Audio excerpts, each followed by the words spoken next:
ഇന്ത്യയിലെ ഏറ്റവും വലിയ വിമാന കമ്പനിയായ ഇൻഡിഗോയ്ക്ക് എന്താണ് സംഭവിച്ചത്? എന്തിനാണ് അവർ ഇത്രയും അധികം ഫ്ലൈറ്റുകൾ ക്യാൻസൽ ചെയ്യുന്നത്? 2025 ഡിസംബർ 5-ന് എല്ലാ എയർപോർട്ടിലും കാര്യങ്ങൾ കുഴഞ്ഞുമറിഞ്ഞിരിക്കുകയാണ്. 24 മണിക്കൂറിനുള്ളിൽ എന്തൊക്കെയാണ് സംഭവിച്ചത്?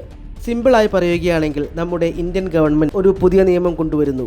FDTTL, flight duty time limitation. അതിൻ്റെ പ്രശ്നമാണ് ഇതെല്ലാം.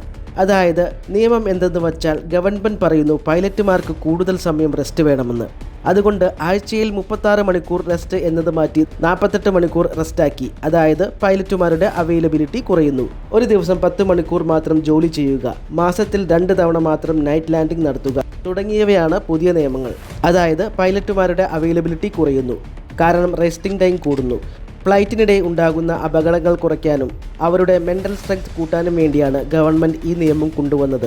പൈലറ്റുമാരുടെ നമ്പർ കൂട്ടുകയല്ലാതെ ഈ രാജ്യത്തെ 65% മാർക്കറ്റ് ഷെയർ വാല്യൂ ഉള്ള വിമാന കമ്പനിക്ക് ഇത്രയും ഫ്ലൈറ്റ്സ് ഓപ്പറേറ്റ് ചെയ്യാൻ ഇനി സാധിക്കില്ല. ചീപ്പസ്റ്റ് ഫ്ലൈറ്റ് ആയതുകൊണ്ടും അവരുടെ ഓപ്പറേഷൻസ് കുറഞ്ഞ നിരക്കിൽ ആയതുകൊണ്ടും ആയിരിക്കും അവർക്ക് പുതിയ പൈലറ്റ്സിനെ നിയമിക്കാൻ പറ്റാത്തത് എന്ന് പലരും പറയുകയുണ്ടായി. എന്നാൽ ഈ നിയമം കൊണ്ടുവന്നത് 2024 ജനുവരിയിൽ ആണ്. ഇനി പുതിയ പൈലറ്റുമാരെ ഇൻഡിഗോയിലേക്ക് കൊണ്ടുവരണമെന്ന് വച്ചാൽ അതും പെട്ടെന്ന് സാധിക്കുകയുമില്ല.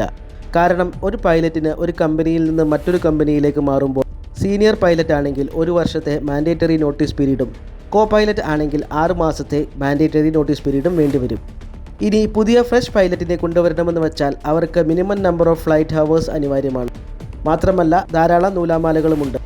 25% ഇൻഡിഗോയുടെ ഫ്ലൈറ്റ്സ് ആണ് ക്യാൻസൽ ആയിട്ടുള്ളത്. അതായത് ഏകദേശം 500ഓളം ഫ്ലൈറ്റുകൾ വരും.